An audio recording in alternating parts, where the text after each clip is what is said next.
Lecture du livre Les réveils religieux de Charles Finet. Discours numéro 4. La prière efficace. La prière fervente du juste a une grande efficacité. Jacques 5, 16. Il y a deux sortes de moyens nécessaires pour produire un réveil. La vérité, qui agit sur les hommes, et la prière qui agit sur Dieu. Quand je parle d'agir sur Dieu, je ne veux pas dire que la pensée, les dispositions ou le caractère de Dieu soient changés par la prière. Mais la prière produit en nous un changement qui permet à Dieu d'agir comme il lui serait impossible d'agir sans cela. Quand un pécheur se repent, ses dispositions mettent Dieu dans la possibilité de lui pardonner. Dieu a toujours été prêt à lui accorder son pardon à cette condition, de sorte que lorsque le pécheur change de sentiment et se repent, il n'y a pas besoin d'un changement de sentiment chez Dieu pour lui pardonner. C'est la repentance du pécheur qui rend équitable le pardon de Dieu et qui est l'occasion pour Dieu d'agir comme il le fait. De même, quand les chrétiens font monter à Dieu leur fervente prière, cet état de leur âme permet à Dieu de les exaucer. Il avait toujours été disposé à répandre sa bénédiction, à condition qu'il revête les dispositions convenables et offre la prière qu'il peut agréer.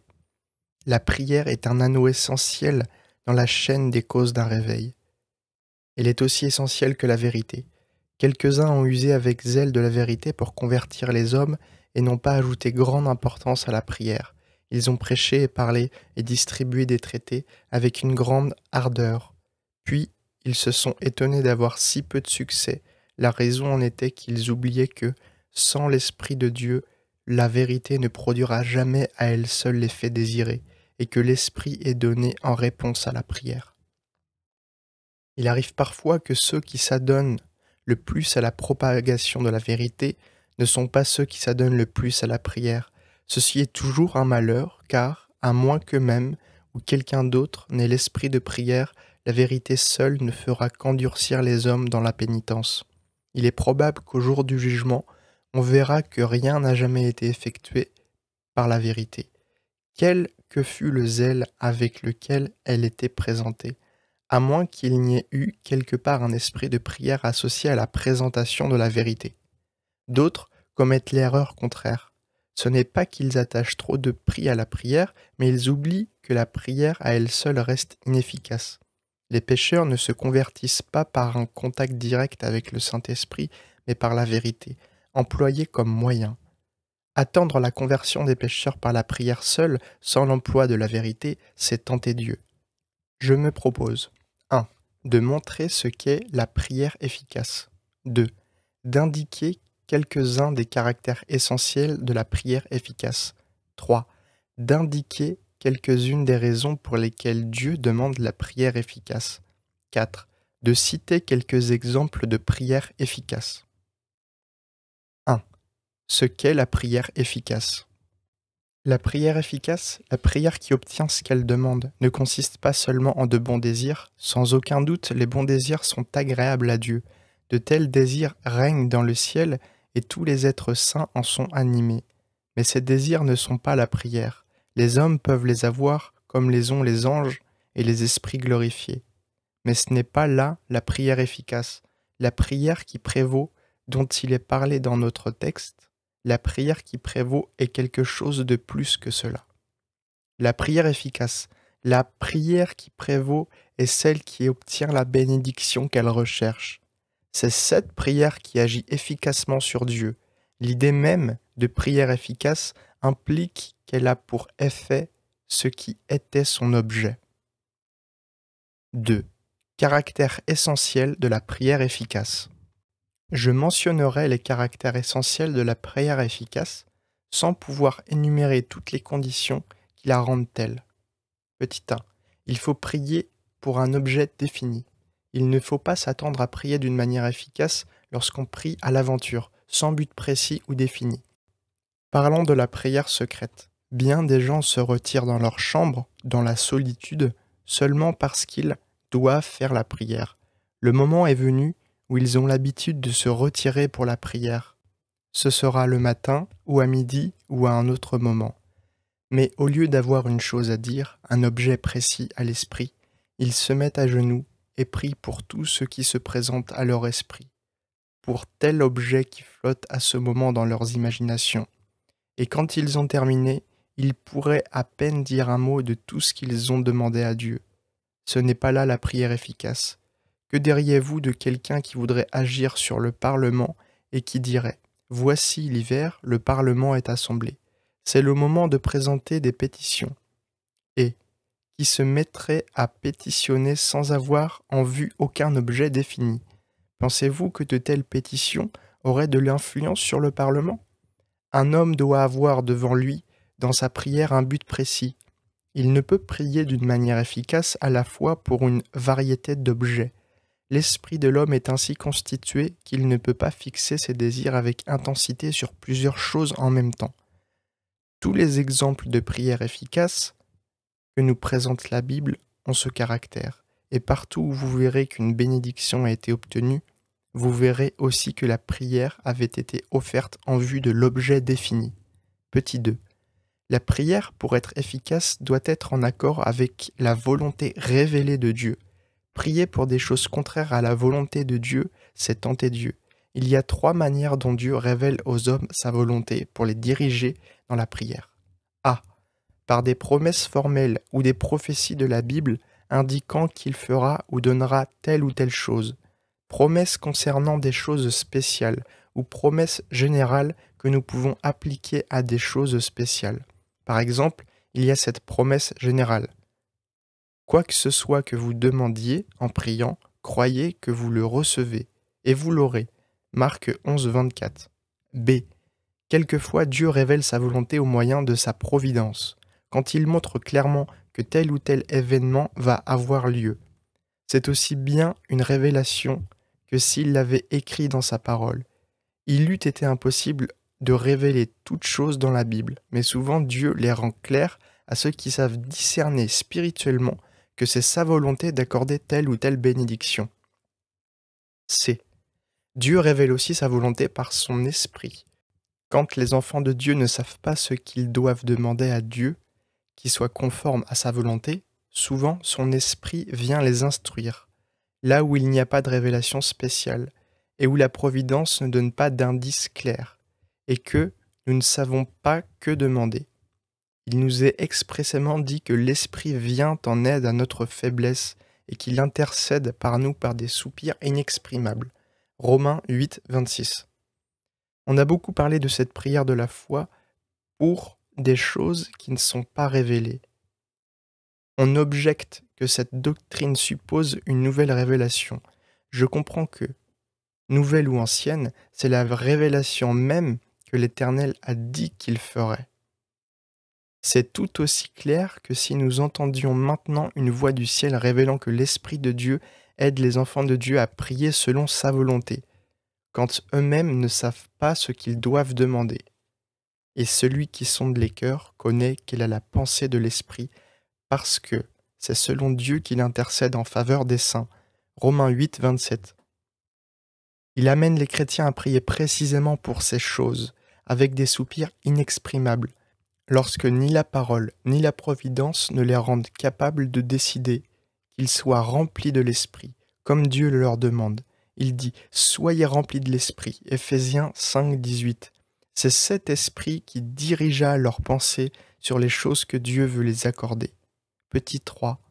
Pour prier avec efficacité, il faut prier en se soumettant à la volonté de Dieu. Ne confondez pas la soumission avec l'indifférence.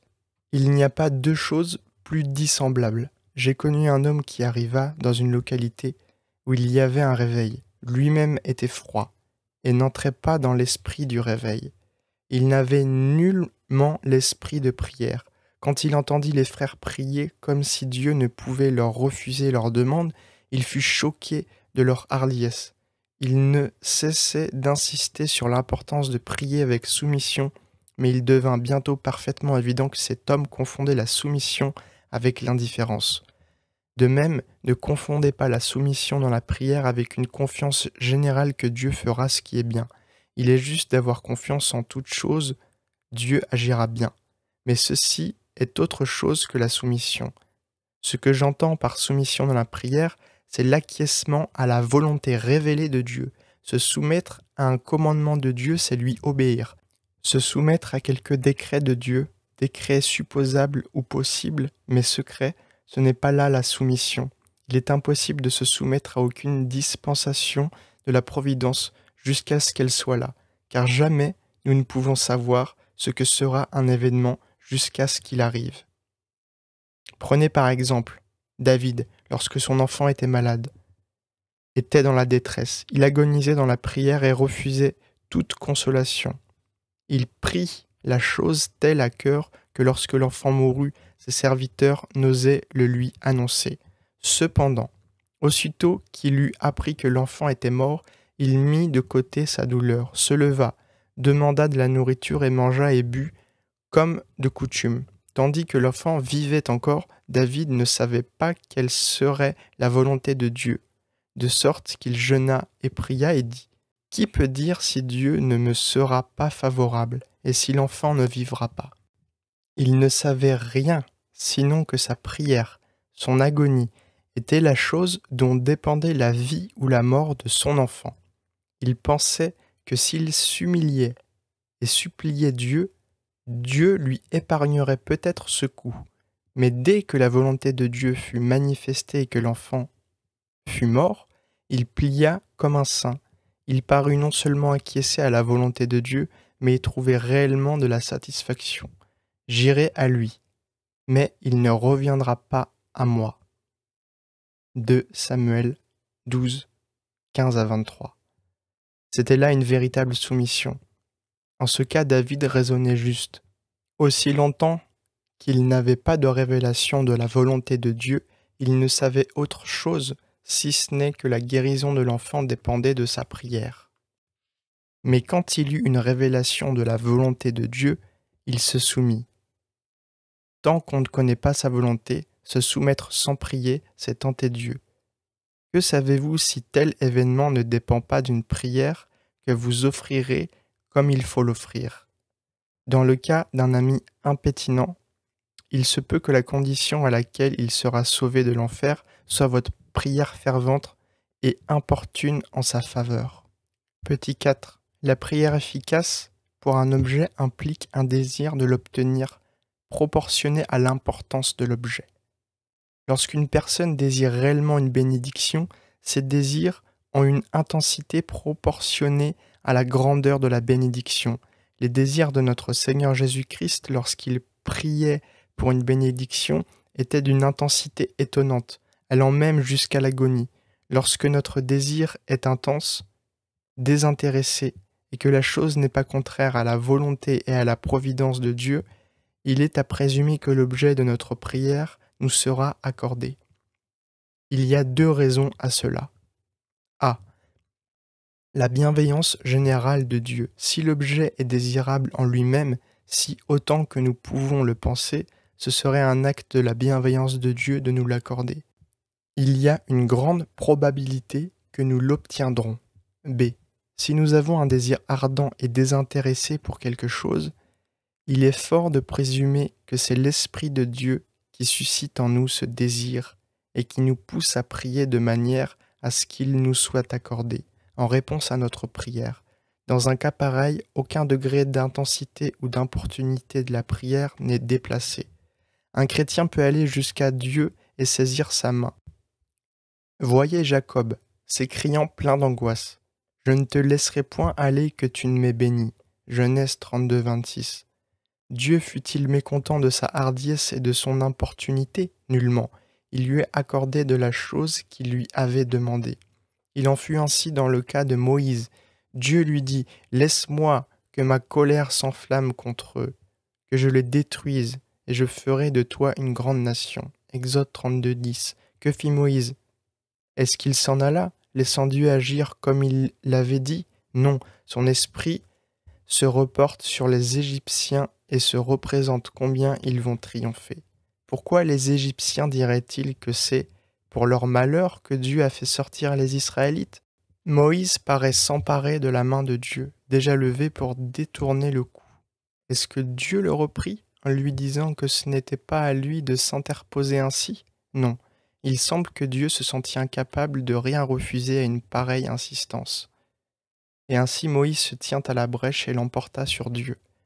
De nos jours encore, des prières qui remportent la victoire s'élèvent souvent vers Dieu, lorsque les chrétiens sont arrivés à un tel degré de ferveur et de sainte hardiesse, qu'après coup, ils sont effrayés de leur insistance. Cependant, leurs prières ont prévalu et obtenu la bénédiction. Je suis en relation avec beaucoup de ces personnes, et elles sont parmi les plus saintes que je connaisse. Petit 5. La prière, pour être efficace, doit être inspirée par de bons mobiles. Elle ne doit pas être égoïste, mais inspirée par un attachement suprême à la gloire de Dieu. Beaucoup de prières sont offertes à Dieu par pur égoïsme. Parfois, des épouses prient pour la conversion de leur mari parce que, disent-elles, ce serait tellement plus agréable que mon mari vienne à l'église avec moi. Et ainsi de suite. Il semble qu'elles n'ont jamais élevé leurs pensées plus haut que leurs propres intérêts. Elles ne voient pas combien leur mari déshonore Dieu par leurs péchés et combien Dieu serait glorifié par leur conversion. Il est souvent de même avec des parents. Ils ne peuvent souffrir la pensée que leurs enfants soient perdus. En effet, ils prient instamment pour eux. Cependant, si vous parlez avec eux à ce sujet, vous les trouverez des plus susceptibles. Ils vous diront quels braves enfants ce sont déjà, combien ils respectent la religion, et qu'il s'en faut de bien peu qu'ils ne soient déjà chrétiens. Et ces parents parlent ainsi comme s'ils avaient peur qu'on offense leurs enfants en leur disant la vérité. Ils ne pensent pas à quel point ces aimables et charmants enfants déshonorent Dieu par leurs péchés. Et ils ne pensent qu'à l'affreux malheur de les voir aller en enfer, à moins que leurs pensées ne s'élèvent plus haut. Leurs prières ne seront jamais efficaces auprès d'un Dieu saint. Le penchant à prier pour des motifs égoïstes est si fort qu'il est bien à craindre qu'une multitude de prières faites par des parents ne s'élève jamais au-dessus des soupirs d'une tendresse paternelle ou maternelle. C'est pourquoi tant de prières ne sont pas exaucées. Et tant de parents pieux qui prient ont des enfants irreligieux. Une grande partie des prières qu'on présente à Dieu en faveur des païens paraissent n'être inspirées par aucun principe plus élevé que celui de la sympathie. Des missionnaires ou d'autres personnes insistent presque exclusivement sur le fait que 600 millions de païens vont en enfer, tandis qu'on parle peu du fait qu'ils déshonorent Dieu. C'est un grand mal, et tant que les mobiles des chrétiens ne seront pas plus élevés quand ils prient ou travaillent en faveur des païens, leurs prières et leurs efforts auront bien peu d'effet. Petit 6. La prière, pour être efficace, doit être faite avec le secours de l'Esprit. Jamais vous ne pourrez prier conformément à la volonté de Dieu sans l'Esprit. Les chrétiens pourraient bien offrir la prière efficace s'ils y étaient disposés partout où la volonté de Dieu leur est révélée dans sa parole, ou leur est indiquée par sa providence. Ils sont capables de le faire, tout autant qu'ils sont capables d'être saints, mais en réalité, leurs dispositions sont si mauvaises que jamais ils n'offriront la prière efficace sans avoir été influencés par l'Esprit de Dieu. Il n'y a de prière efficace qu'avec la foi que produit en nous l'opération puissante de l'Esprit Saint. Petit 7. La prière doit être persévérante. Généralement, les chrétiens déchus et qui ont perdu l'esprit de prière sont incapables de recouvrer immédiatement l'aptitude de persévérer dans la prière. Leur esprit n'est pas dans un état normal et ils ne peuvent pas stabiliser leurs pensées pour pouvoir tenir bon jusqu'à ce qu'ils obtiennent la bénédiction. Si leur état d'esprit leur permettait de persévérer jusqu'à ce que la réponse vienne, ils pourraient présenter la prière efficace du premier coup. Aussi, bien qu'après avoir prié maintes et maintes fois pour le même sujet. Mais ils sont obligés de prier à réitérer fois parce que leurs pensées ont tellement tendance à errer ici et là, et se détournent si facilement de leur objet. La plupart des chrétiens n'arrivent à la prière efficace que par un long processus. Leur esprit se remplit graduellement d'anxiété à l'égard d'un objet, de sorte qu'ils vont même à leurs affaires en soupirant pour que Dieu exauce leurs désirs. Comme une mère dont l'enfant est malade va et vient dans la maison en soupirant, comme si son cœur allait se briser. Si cette mère sait prier, ses soupirs s'élèvent à Dieu tout au long du jour. Qu'elle sorte de la chambre où est son enfant, son esprit y reste. Et dans son sommeil même, ses pensées se portent vers lui. Et dans ses rêves, elle se le représente, peut-être comme mourant. Tout son esprit est absorbé par cet enfant malade. C'est là l'état d'esprit dans lequel les chrétiens offrent la prière efficace. Pour quelle raison Jacob a-t-il lutté toute une nuit en prière avec Dieu? Il savait qu'il avait causé une grave préjudice à son frère Ésaü, en lui enlevant son droit d'ânesse, longtemps auparavant. Maintenant, il apprend que ce frère qu'il a laissé vient à sa rencontre, avec une armée certainement trop puissante pour qu'il puisse se mesurer à elle. Il a toutes les raisons de croire que son frère s'avance avec des desseins de vengeance. Jacob a dès lors deux motifs de détresse. Le premier, c'est qu'il avait fait un pareil tort à son frère, et qu'il ne lui avait jamais fait réparation. Le second, c'est qu'Ésaü arrivait avec de fortes suffisances pour l'écraser. Alors que fait-il? Il arrange premièrement de tout de manière à apaiser son frère et à aller de l'avant de lui. Il envoie d'abord un présent, puis ses biens, puis sa famille, en plaçant le plus en arrière ceux qui aimaient le plus. Arrivé à ce moment, son esprit est travaillé par des sentiments tels qu'il ne peut plus se contenir. Il passe à nouveau seul le torrent, et il répand toute son âme en une prière d'angoisse pendant toute la nuit. Au point du jour, l'ange de l'Alliance lui dit « Laisse-moi aller ». Tout l'être de Jacob est en quelque sorte jeté dans la consternation à la pensée de cesser ainsi la lutte, et il s'écrie « Je ne te laisserai point aller que tu ne m'aies béni ». Son âme arrive à une véritable agonie, et il obtient la bénédiction. Mais il porta, pour le reste de sa vie, les marques de cette lutte, comme pour montrer que même son corps avait été affecté par le combat de son âme. C'est là la prière efficace. Ne vous trompez pas vous-même en pensant que vous faites des prières efficaces, à moins que vous n'ayez ce désir intense d'obtenir la bénédiction. Selon ma pensée, il n'en est rien. La prière n'est efficace que si elle est offerte dans une ardente agonie. L'apôtre Paul en parle comme d'un travail d'enfantement. Jésus, quand il priait dans le jardin, était dans une telle agonie qu'il sua des gouttes de sang tombant à terre. Luc 22, 44. Je n'ai jamais connu personne qui sua du sang, mais j'en ai connu qui priaient jusqu'à être couvertes de sueur dans les plus grands froids d'hiver, et d'autres qui priaient des heures entières jusqu'à ce que leur force soit complètement épuisée par l'angoisse de leur âme. De telles prières sont efficaces auprès de Dieu. Cette agonie dans la prière était fort répandue dans les réveils qui eurent lieu du temps du président Edwards.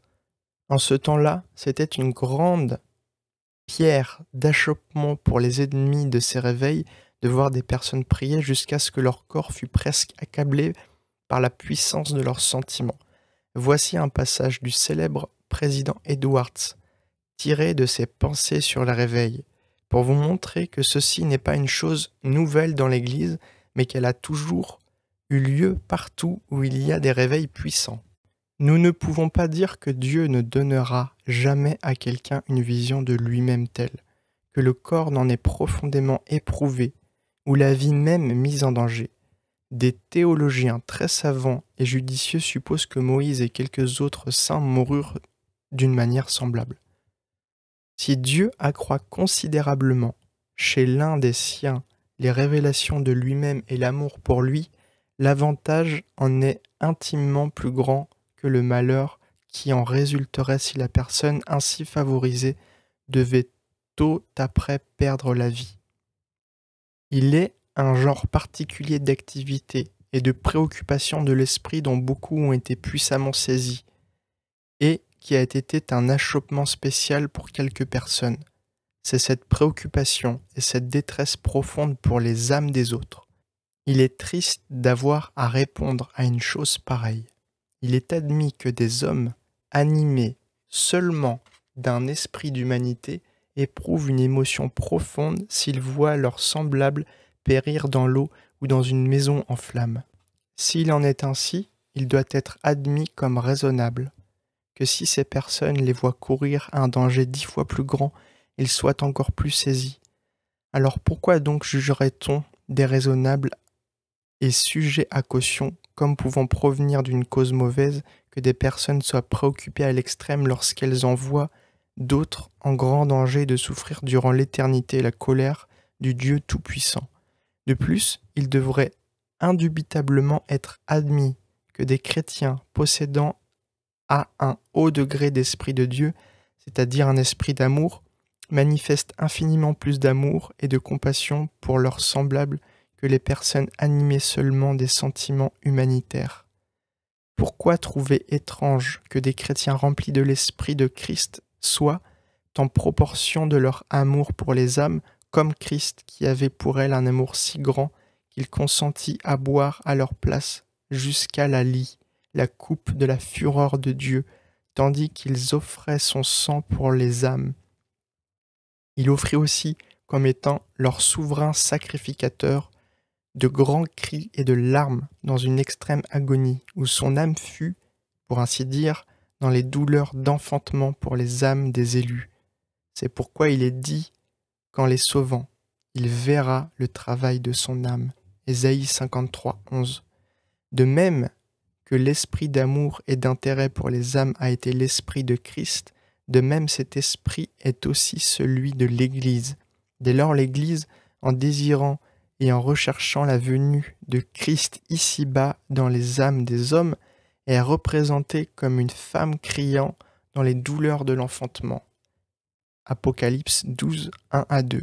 L'esprit de ceux qui ont été en détresse pour les âmes, autant que je puis en juger, ne semble pas différent de celui de l'apôtre qui était en travail d'enfantement pour les âmes et qui était prêt à être séparé de Christ pour ses frères selon la chair.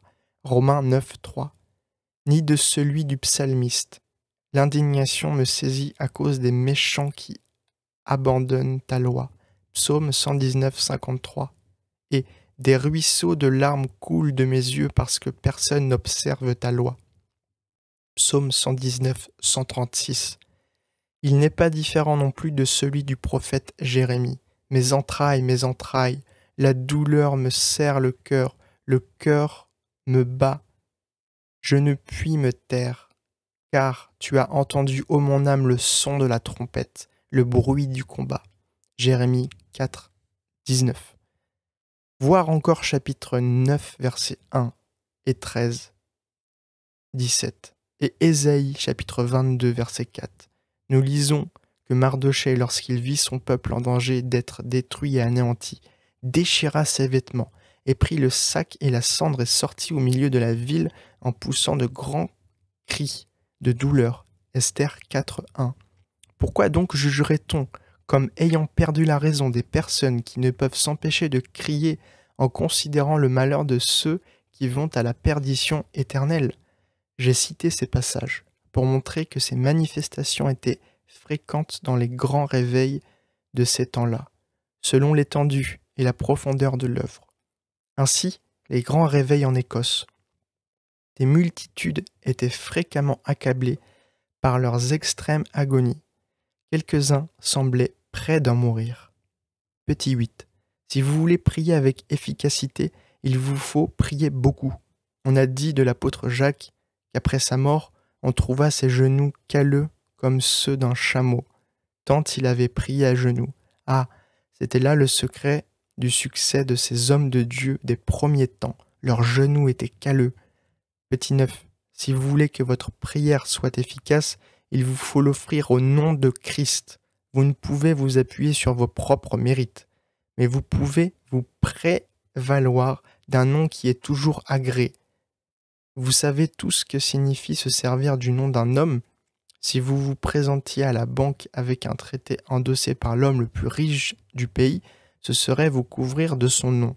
Et vous savez que la banque vous donnerait l'argent aussi bien qu'à lui-même. Or Jésus-Christ vous offre de vous servir de son nom. Prier au nom de Christ signifie que vous pouvez être exaucé aussi bien que lui-même et obtenir autant que le fils bien-aimés de Dieu, mais il vous faut prier avec foi. Petit 10. Pour que votre prière soit efficace, il vous faut abandonner tous vos péchés. Il ne suffit pas de vous en souvenir et de vous en repentir, il vous faut y renoncer réellement, rompre avec eux, et, dans la résolution de votre cœur, les quitter, tous et pour toujours. Petit 11. Il vous faut prier avec foi, vous devez vous attendre à obtenir les choses que vous demandez. Inutile de compter obtenir une réponse si vous priez sans croire à l'exaucement. Vous ne devez pas persévérer dans une attente de ce genre sans qu'elle soit justifiée. Dans le cas que j'ai supposé, il y a une raison à cette attente. Quand la chose pour laquelle vous priez est révélée dans la parole de Dieu, si vous priez sans être sûr de recevoir la bénédiction, vous faites Dieu menteur. Si la volonté de Dieu est indiquée dans sa providence, vous devez vous y fier en proportion de la clarté des indices. Si son esprit vous pousse à demander certaines grâces, vous avez autant de raisons de les attendre que si Dieu les avait révélées dans sa parole. Mais quelques-uns diront, est-ce que cette manière de suivre les directions de l'Esprit de Dieu ne conduira pas les gens au fanatisme? Je réponds que sans aucun doute plusieurs se tromperont sur ce point. Des multitudes se sont séduites elles-mêmes sur tous les autres points de la religion. Si quelques-uns s'imaginent être conduits par l'Esprit de Dieu, tandis qu'ils ne le sont que par leur propre imagination, est-ce une raison pour ceux qui se savent conduits par l'Esprit de ne pas le suivre? Bien des gens s'imaginent être convertis quand ils ne le sont pas. Est cela une raison pour que nous ne nous attachions pas au Seigneur Jésus-Christ? Supposons que certaines gens se trompent en s'imaginant qu'ils aiment Dieu. Est-ce une raison pour que l'homme pieux et saint, qui sait que l'amour de Dieu est répandu dans son cœur, ne donne pas essor à ses sentiments dans des chants de louange? Quelqu'un pourrait se tromper en pensant qu'ils sont conduits par l'Esprit de Dieu, mais rien n'oblige à ceux qu'on se trompe. Si des gens suivent des impulsions, c'est leur propre faute. Je ne vous demande pas de suivre des impulsions, je vous demande d'être sobre dans votre esprit et de suivre les directions sobres et rationnelles de l'Esprit de Dieu. Il y en a qui comprennent ce que je veux dire et qui savent très bien ce que c'est que de s'abandonner à l'Esprit de Dieu dans la prière. 3. Les raisons pour lesquelles Dieu demande la prière efficace. J'indiquerai quelques-unes des raisons pour lesquelles les conditions que nous venons de mentionner sont essentielles à la prière efficace. Pourquoi Dieu demande-t-il une telle prière? Des désirs si ardents, une telle agonie dans les supplications. Petit 1. Ces désirs si ardents sont un puissant exemple de l'intensité des sentiments de Dieu. Ils sont comme les vrais sentiments de Dieu pour les pécheurs endurcis. Quand j'ai vu, et je l'ai vu plus d'une fois, la puissance étonnante d'amour pour les âmes qui peut animer un cœur chrétien, j'étais impressionné par l'amour si merveilleux de Dieu pour les pécheurs et du désir qu'il a de leur salut. Une certaine femme, dans un réveil, a fait sur moi la plus grande impression. Elle éprouvait une compassion si inexprimable pour les âmes, qu'elle en était véritablement allaitante. Elle ne doit pas être l'intensité du désir de Dieu à cet égard, puisque son esprit produit chez les chrétiens de telles agonies de l'âme, un tel travail. C'est Dieu qui a choisi l'expression la plus adéquate, un travail d'enfantement. J'ai vu un homme d'une intelligence remarquable et d'une force musculaire sans égale dans tout le voisinage, tomber par terre complètement terrassé par son désir inexprimable du salut des pécheurs. Je sais que des choses de ce genre en scandalisent plusieurs. Il en sera toujours ainsi, tant qu'il y aura dans l'Église des chrétiens aveugles et insensés. Mais je ne puis douter que ces choses ne soient l'œuvre de l'Esprit de Dieu. Oh, si l'Église entière pouvait être remplie de l'Esprit, de manière à souffrir dans la prière les douleurs de l'enfantement, jusqu'à ce qu'une nation fût enfantée en un jour. Petit 2. Les désirs ardents que j'ai décrits résultent naturellement d'une grande bienveillance et d'une vue claire du danger que courent les pécheurs. Il en est tout à fait raisonnable qu'il en soit ainsi. Si les femmes se trouvent ici, voyant là, vis-à-vis, une famille périssant dans les flammes, si elles entendaient les cris des gens et voyaient leurs agonies, elles seraient dans la détresse. Et il est bien probable que plusieurs d'entre elles s'évanouiraient de terreur. Personne n'en serait étonné, ni ne les accuserait de folie ou de fanatisme parce qu'elles éprouveraient une pareille détresse devant un spectacle aussi affreux. On trouverait, au contraire, bien étrange qu'il n'y ait aucune vive émotion. Pourquoi donc serait-on que des chrétiens éprouvent de telles impressions lorsqu'ils ont une vue claire de l'état des pécheurs et de l'effroyable danger qui les menace?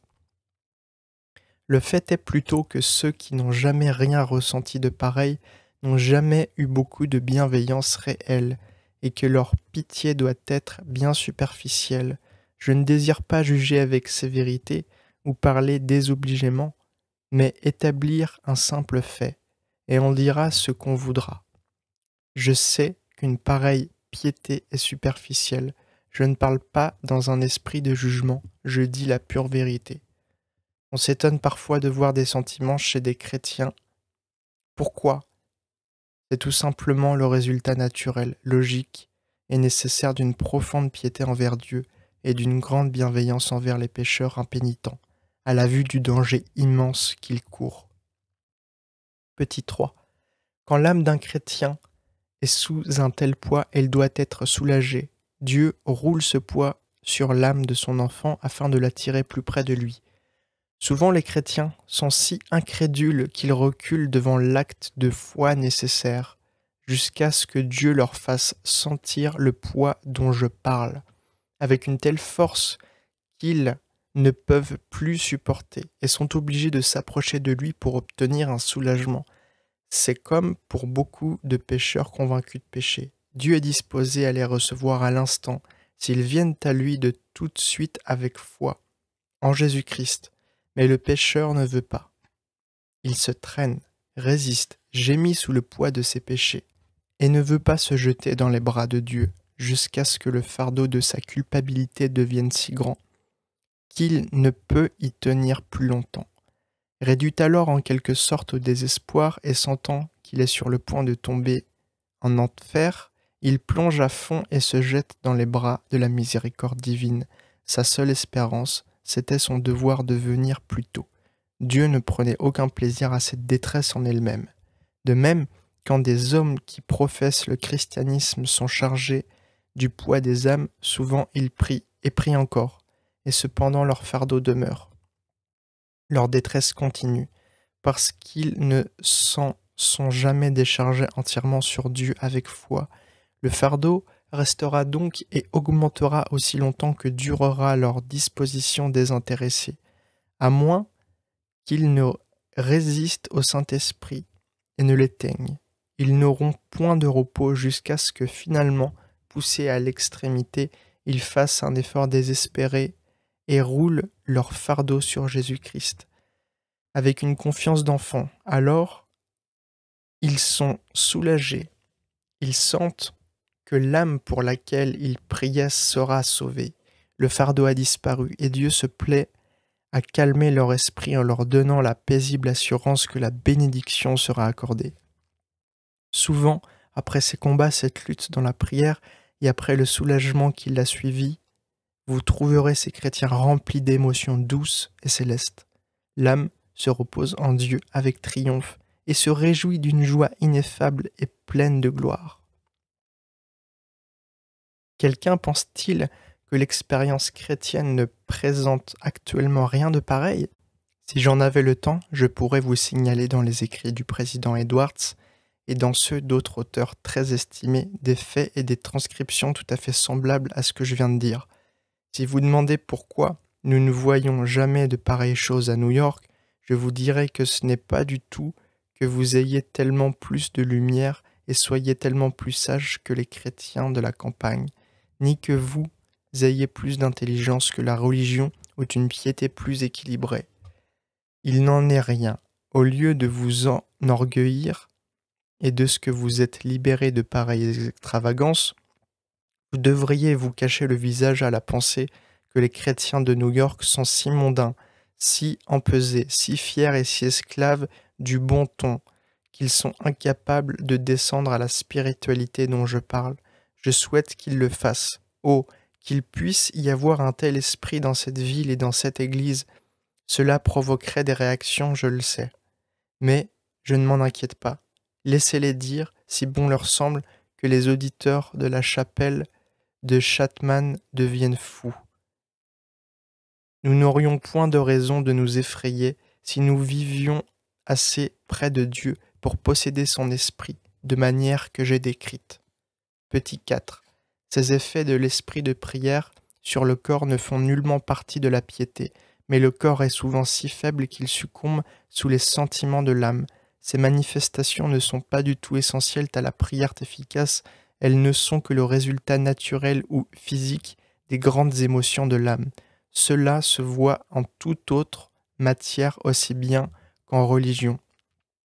Le portier du Congrès, à l'époque de la Révolution, tomba mort en recevant une nouvelle extrêmement heureuse.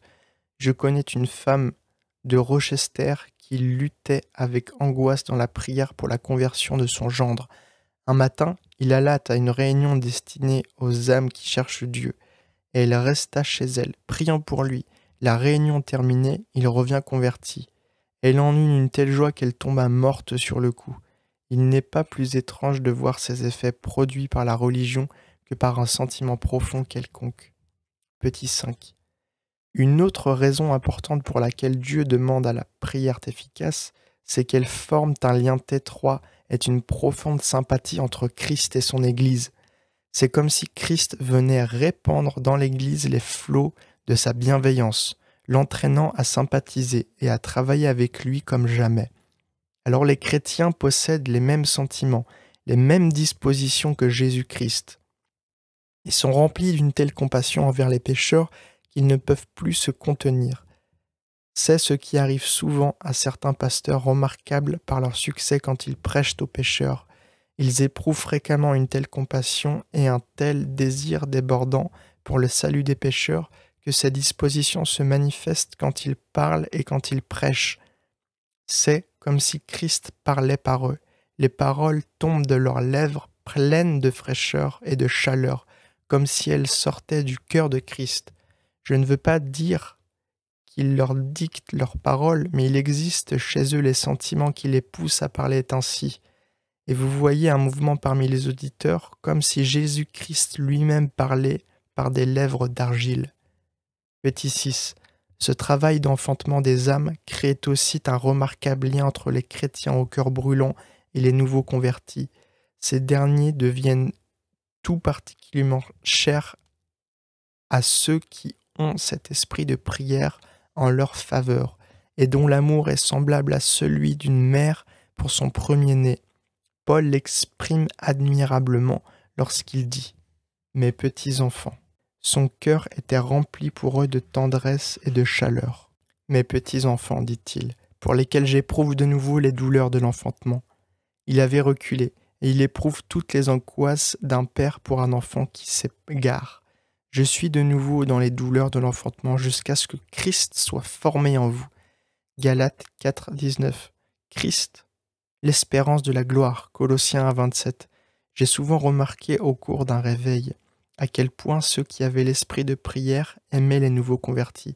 Je sais que ceci n'est guère que de l'algèbre pour ceux qui n'ont jamais rien éprouvé de pareil, mais celui qui en a fait l'expérience, vous pouvez compter que cette âme, une fois convertie, lui est aussi chère qu'un enfant l'est à sa mère.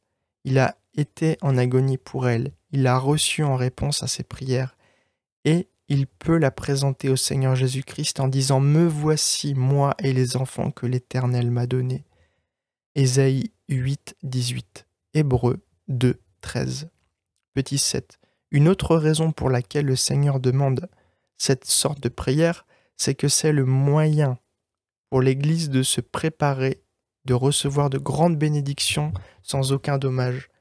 Lorsque l'Église est ainsi prosternée dans la poussière devant Dieu et dans la profonde agonie de la prière, la bénédiction lui est bienfaisante, tandis que si elle avait reçu sans se trouvé dans ce profond abaissement, la bénédiction l'aurait enflé d'orgueil, mais ainsi de nouvelles grâces ne font qu'accroître la sainteté, l'amour, l'humilité. 4. Exemple de prière efficace. Élie le prophète menait deuil sur la descendance d'Israël lorsqu'il vit qu'il n'y avait plus d'autre moyen d'empêcher le peuple de retourner sans cesse à l'idolâtrie. Il pria pour que les jugements de Dieu viennent sur la nation coupable. Il pria pour qu'il n'y eût point de pluie, et Dieu ferma les cieux pendant 3 ans et 6 mois, jusqu'à ce que le peuple fût à bout de force. Puis, lorsqu'il vit que le moment était venu que Dieu retire sa verge, que fit-il? Voyez-le monter sur la montagne et se prosterner dans la prière. Il désirait être seul. Cette fois, il dit à son serviteur d'aller regarder vers la mer, tandis qu'il luttait dans la prière. La dernière fois, le serviteur lui dit qu'on voyait paraître un petit nuage, comme la baume de la main. Aussitôt, il se relève, la bénédiction était obtenue, le moment était venu où la calamité allait être écartée. Oh, diriez-vous, c'est qu'Élie était un prophète? N'objectez pas ainsi. On faisait la même objection du temps des apôtres. Et que répond l'apôtre Jacques? Il dit « Élie était un homme soumis aux mêmes infirmités que nous ». Il cite ces choses comme exemple de prière efficace et insiste sur la nécessité de prier de même. 1 Roi 17, 1, chapitre 18, versets 41 à 45, Jacques 5, 17. John Knox était renommé pour sa puissance dans la prière. La reine Marie d'Angleterre avait coutume de dire qu'elle craignait ses prières plus que toutes les armées d'Europe. Les faits ont prouvé qu'elles avaient raison de les craindre. Souvent, l'ardeur de ses prières pour la délivrance de sa patrie lui ôta le sommeil. Une nuit, tandis qu'il priait avec plusieurs amis, Knox dit que la délivrance était arrivée. Il savait pas que ce qui était arrivé, mais il sentait qu'il s'était passé quelque chose, que Dieu avait entendu leurs prières. Qu'était-ce? La mort de la reine Marie. Prenons un autre cas. J'ai entendu un pasteur dire qu'il n'y avait pas eu de réveil depuis plusieurs années dans une certaine ville. L'église était presque éteinte. Les jeunes gens étaient tous inconvertis. C'était une désolation. Mais il y avait, dans un coin retiré de la ville, un vieux forgeron qui bégayait au point qu'ils étaient pénibles de l'entendre parler. Un vendredi, qu'ils étaient seuls à l'ouvrage dans sa forge, il se sentit ému à l'état de l'église et d'un si grand nombre de pécheurs impénitents. Son angoisse devint si grande, il se décida à quitter son ouvrage, à fermer sa boutique et à passer l'après-midi en prière. Il remporta la victoire et le dimanche alla chez le pasteur et le pria de convoquer une réunion. Après quelques hésitations, le pasteur y consentit, mais avec la crainte que peu de personnes y viennent. Il annonça la réunion pour le même soir dans une grande maison privée. Quand le soir fut venu, il y eut plus d'assistants que la maison n'en pouvait contenir. Tous furent pendant quelque temps dans le silence, jusqu'à ce qu'enfin un pécheur éclata en sanglots et dit « Si quelqu'un peut prier, qu'il prie pour moi ». Un autre suivit, puis un autre, puis encore un autre. Finalement, des personnes de tous les quartiers de la ville se trouvèrent sous une profonde conviction de péché. Chose remarquable, c'est que tous faisaient dater leur conviction de péché de l'après-midi où le vieillard avait prié dans sa boutique. Il s'ensuivit un puissant réveil. Ainsi, ce pauvre vieillard bègue lutta avec Dieu. Comme Jacob remporta la victoire, je pourrais citer une multitude de cas semblables. Remarque. 1. Beaucoup de prières restent vaines, et beaucoup de chrétiens ne remportent jamais la victoire dans la prière, parce que, après avoir éprouvé le désir d'obtenir des bénédictions spéciales, ils ne persévèrent pas jusqu'au bout. Il se peut qu'ils aient des désirs bien intentionnés et purs suscités en eux par l'Esprit de Dieu, mais ils devraient persévérer dans la prière, car s'ils détournent leurs intentions et la portent sur d'autres objets, ils éteignent l'esprit. Quand donc vous sentez ces saints désirs s'élever dans votre âme, N'éteignez pas l'esprit, ne vous laissez pas distraire par d'autres objets, suivez les directions de l'esprit jusqu'à ce que vous ayez fait cette prière fervente qui est d'une grande efficacité. Jacques 5, 16. Sans l'esprit de prière, les pasteurs ne feront que peu de bien. Un pasteur ne peut s'attendre à beaucoup de succès, à moins qu'il ne prie dans ce but. Quelquefois, d'autres personnes peuvent avoir l'esprit de prière et obtenir une bénédiction sur le travail du pasteur. Mais en général, ce sont les prédicateurs ayant eux-mêmes le plus abondamment l'esprit de prière qui en ont aussi le plus de succès. 3. Ce ne sont pas seulement les pasteurs qui doivent avoir l'esprit de prière, mais il est nécessaire que l'Église aussi s'accorde à présenter cette prière fervente qui est efficace auprès de Dieu. Encore en ceci, je me laisserai chercher par la maison d'Israël pour le faire pour eux. Ézéchiel 36, 37. Maintenant, je n'ai plus qu'à vous demander, au sujet de ce que je vous ai dit. Voulez-vous le faire? Avez-vous fait ce que je vous ai dit dans mon dernier discours? Avez-vous passé en revue vos péchés? Les avez-vous confessés? Les avez-vous tous abandonnés? Pouvez-vous prier maintenant? Voulez-vous vous unir pour adresser à Dieu la prière efficace afin que l'Esprit de Dieu puisse être répandu ainsi?